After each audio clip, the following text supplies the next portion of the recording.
시래기 본편. 마른 잎에 남은 계절의 시간. 1. 말라있는 잎에서 시작합니다. 시래기는 싱싱한 채소처럼 보이지 않습니다. 색은 발에 있고 잎은 오그라들어 있습니다. 손으로 만지면 가볍고 조금만 힘을 주어도 바스러질 듯합니다. 하지만 물에 담그는 순간 그 안에 있던 시간이 풀립니다. 마른 잎이 천천히 물을 머금고 주름이 펴지고 굳어있던 결이 부드럽게 돌아옵니다. 이 장면은 조금 묘합니다. 죽은 듯 보이던 잎이 다시 숨을 쉬는 것처럼 느껴지기 때문입니다. 시래기는 그저 말린 채소가 아닙니다. 가을과 겨울을 건너기 위해 시간을 보관해둔 잎입니다. 그래서 시래기는 항상 계절을 함께 데리고 옵니다. 시래기의 시작. 남기지 않던 마음. 물을 뽑고 나면 굵은 뿌리만 남는 것이 아닙니다. 길게 뻗은 잎이 따라옵니다.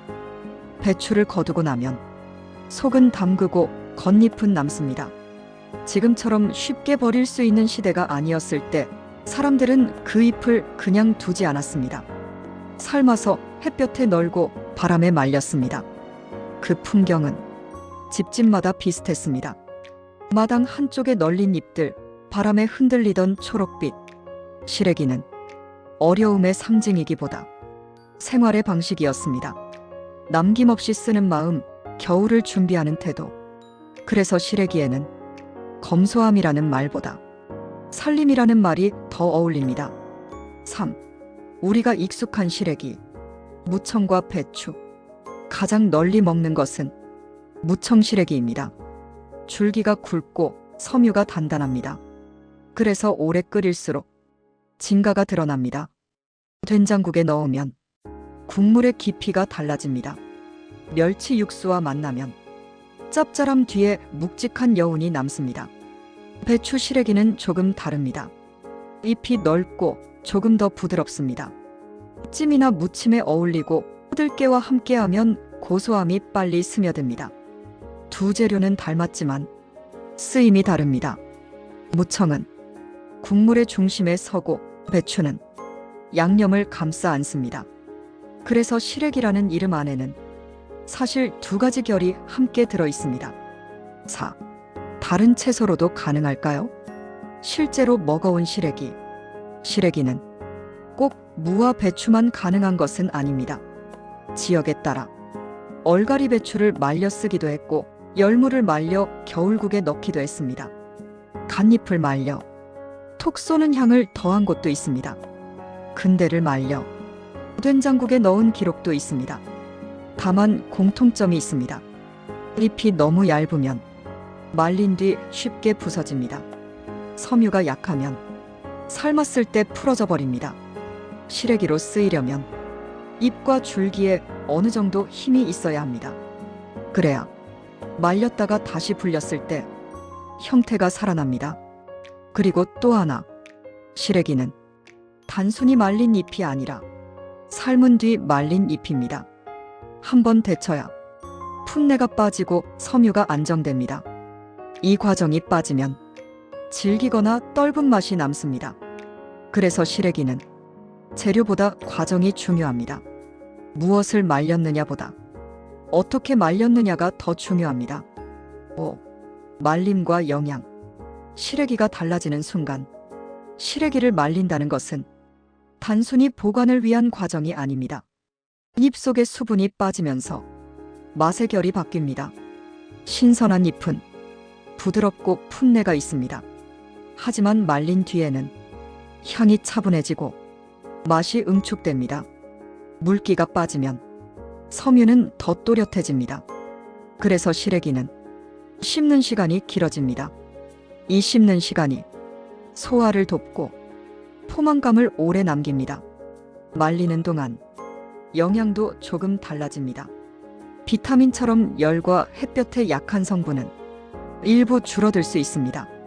하지만 대신 섬유질은 농축됩니다.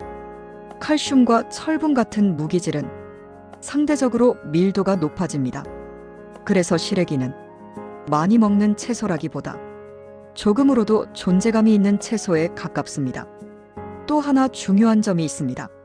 시래기는 대부분 한 번 데쳐서 말립니다. 이 과정에서 떫은 맛을 내는 성분이 줄어들고 풋내가 빠집니다. 그래서 다시 불렸을 때 맛이 더 부드럽습니다. 말림은 맛을 죽이는 과정이 아니라 맛을 정리하는 과정입니다. 건강식단이 이야기될 때 시래기가 자주 등장하는 이유도 여기에 있습니다. 섬유질이 많아 장을 천천히 움직이게 하고 씹는 시간이 길어 식사를 느리게 만듭니다. 급하게 먹지 않게 하는 식재료. 시래기의 힘은 바로 그 속도에 있습니다. 하지만 한 가지는 기억해야 합니다. 말린 시래기는 겉으로 보기에 양이 적어 보여도 불리면 부피가 커집니다. 간을 세게 하면 염분 섭취가 쉽게 늘어납니다. 그래서 시래기는 짭짤함보다는 구수함에 기대는 것이 좋습니다.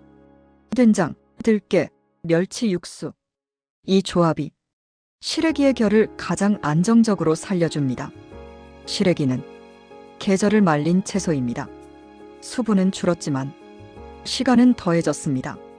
그래서 이 재료는 빠른 식탁보다는 천천히 먹는 식사에 어울립니다. 6. 부드러움과 장의 리듬. 조리에서 완성됩니다. 시래기는 좋은 재료이지만 그 자체로 부드러운 재료는 아닙니다. 잘못 다루면 질기고 거칠게 느껴집니다. 그래서 시래기는 시간으로 완성하는 식재료입니다. 먼저 충분히 불립니다. 반나절 이상 천천히 물을 머금게 합니다. 마른 잎이 물을 받아들이는 시간이 필요합니다. 그 다음 약한 불에서 오래 삶습니다. 센 불은 겉만 부드럽게 만들고 속은 남깁니다. 약한 불은 섬유를 천천히 풀어줍니다. 굵은 줄기는 겉섬유를 벗겨주면 훨씬 부드럽습니다. 이 과정을 거치면 시래기의 결이 달라집니다. 거칠던 식감이 포근하게 변합니다. 여기에 기름을 더합니다. 들기름이나 참기름에 먼저 한번 볶아주면 섬유가 기름을 머금습니다. 기름은 질감을 감싸는 역할을 합니다. 그래서 시래기는 된장과 들깨를 만나면 가장 안정된 맛을 냅니다. 발효와 기름 그리고 시간, 이 세 가지가 시래기를 부드럽게 만듭니다. 이 과정은 단순히 식감을 위한 것이 아닙니다. 섬유질이 많은 음식은 충분히 익혀야 몸이 편합니다. 천천히 불리고 천천히 삶으면 장도 편안하게 받아들입니다. 시래기는 빨리 먹는 음식이 아닙니다. 씹는 시간이 길고 삼키는 속도가 느립니다. 그래서 식사 전체의 속도도 함께 느려집니다. 급하게 먹는 식탁보다 조금 여유 있는 식사에 어울립니다. 요즘처럼 부드러운 음식이 많은 시대에 시래기는 조금 다르게 느껴질 수 있습니다. 하지만 잘 다루면 거칠지 않습니다. 오히려 속을 편안하게 만드는 질감입니다. 시래기는 기다림을 요구하지만 그만큼 안정된 맛으로 돌아옵니다. 7. 음식 속의 시래기. 국을 넘어 식탁으로. 우리는 시래기를 떠올리면 먼저 된장국을 생각합니다. 구수한 국물, 부드럽게 풀어진 잎, 숟가락에 따라오는 줄기. 하지만 시래기의 자리는 국 안에만 있지 않습니다. 먼저 밥과 만납니다. 시래기 밥은 특별한 양념이 없어도 됩니다. 밥 위에 올려 간장 한 숟가락만 더해도 향이 살아납니다. 씹는 시간이 길어 밥이 천천히 넘어갑니다. 고기와도 잘 어울립니다. 돼지고기 앞다리살과 만나면 기름을 흡수하면서 느끼함을 눌러줍니다. 코다리찜에 들어가면 양념을 머금고 맛을 깊게 만듭니다. 시래기는 스스로 튀지 않지만 주인공을 돋보이게 합니다. 들깨와도 궁합이 좋습니다. 들깨의 고소함은 시래기의 섬유를 부드럽게 감싸고 국물의 농도를 더합니다. 이 조합은 속을 편안하게 만드는 방향으로 흐릅니다. 자극적이지 않고 부담스럽지 않습니다. 그리고 나물로도 먹습니다. 들기름에 볶아 마늘과 된장을 더하고 조금 더 졸이면 향이 차분해집니다. 처음엔 질길 것 같지만 충분히 익히면 포슬한 결로 바뀝니다. 시래기는 맛을 크게 주장하지 않습니다. 짠맛을 세게 하지 않아도 되고 고춧가루를 많이 넣지 않아도 됩니다. 오히려 간을 낮출수록 본래의 구수함이 또렷해집니다. 그래서 시래기는 식탁의 속도를 낮추는 재료입니다. 한 숟가락, 한 젓가락 천천히 먹게 만듭니다. 국밥, 찜, 나물. 시래기는 요리의 중심이라기보다 식탁의 균형에 가깝습니다. 많이 보이지 않아도 없으면 허전합니다. 그래서 시래기는 조용히 자리를 지켜온 식재료입니다. 8. 시대가 바뀌며 달라진 자리. 시래기의 이미지. 한때 시래기는 넉넉하지 않던 시절의 음식처럼 여겨지기도 했습니다. 남은 잎을 말려 먹는다는 것은 절약의 방식이었기 때문입니다.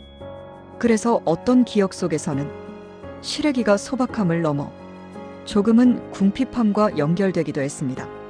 하지만 시간이 흐르면서 그 인식은 조금씩 달라졌습니다.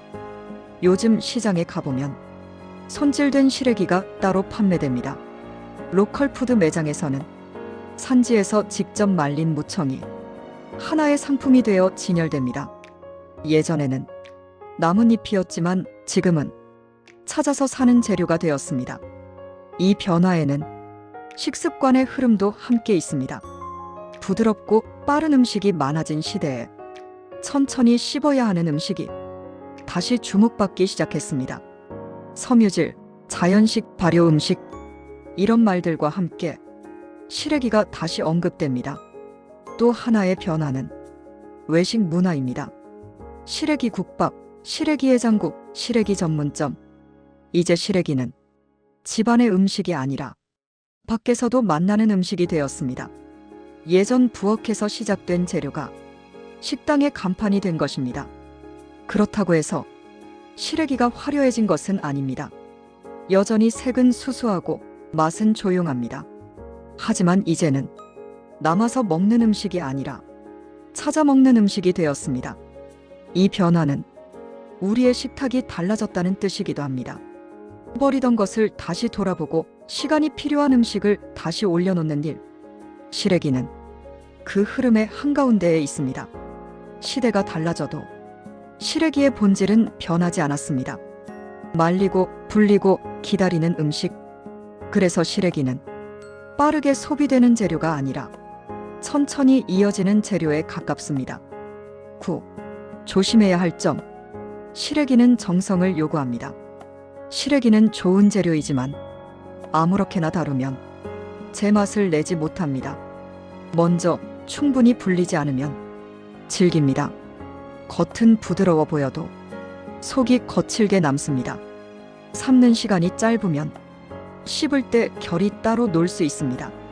그래서 시래기는 시간을 줄이면 안 되는 재료입니다. 또 하나는 간입니다. 시래기 요리는 된장이나 간장으로 간을 하다 보니 쉽게 짜질 수 있습니다. 말린 채소는 양념을 잘 흡수합니다. 그래서 간을 조금 낮추는 것이 오히려 맛을 살립니다. 짠맛보다 구수함이 중심이 되어야 시래기가 편안합니다. 보관도 중요합니다. 완전히 마르지 않은 상태로 두면 냄새가 변할 수 있습니다. 불린 뒤에는 오래 두지 않고 바로 조리하는 것이 좋습니다. 시래기는 편리함보다 정성을 요구하는 재료입니다. 10. 잘 어울리는 조합. 기름과 발효의 힘. 시래기는 혼자보다 함께 있을 때 빛납니다. 된장과 만나면 맛이 둥그러집니다. 멸치 육수와 만나면 깊이가 생깁니다. 들깨가루를 더하면 질감이 부드러워지고 국물이 포근해집니다. 돼지고기와 만나면 기름을 받아내며 느끼함을 정리합니다. 코다리와 만나면 양념을 머금고 조용히 중심을 잡습니다. 시래기는 주인공이 되기보다 균형을 만드는 재료입니다. 그래서 더 오래 남습니다. 11. 시래기가 남기는 감정. 익숙함이라는 힘, 시래기의 맛은 새롭지 않습니다. 이미 알고 있는 맛입니다. 그래서 낯설지 않습니다. 국을 한 숟가락 떠먹는 순간 어느 겨울의 부엌이 떠오릅니다. 김이 오르던 냄비, 천천히 익어가던 국물. 시래기는 화려하지 않지만 기억과 연결되는 재료입니다. 그래서 이 음식은 입보다 마음에 먼저 닿습니다. 12. 마른 잎의 끝에서 시간을 먹는다는 것. 시래기는 남기지 않던 마음에서 시작되었습니다. 삶고 말리고 기다리는 과정. 그 시간 전체가 이 재료 안에 담겨 있습니다. 수분은 줄었지만 이야기는 늘어났습니다. 시래기는 빠르게 소비되는 음식이 아닙니다. 천천히 불리고 천천히 끓이고 천천히 먹는 음식입니다. 그래서 이 재료는 식탁의 속도를 낮춥니다. 오늘 우리는 마른 잎 하나를 따라 계절과 시간 그리고 식사의 속도를 함께 걸어왔습니다. 다음 여정에서도 이렇게 기억 속에 남아있는 식재료를 천천히 이어가 보겠습니다. 맛있는 식재료 여행은 계속됩니다.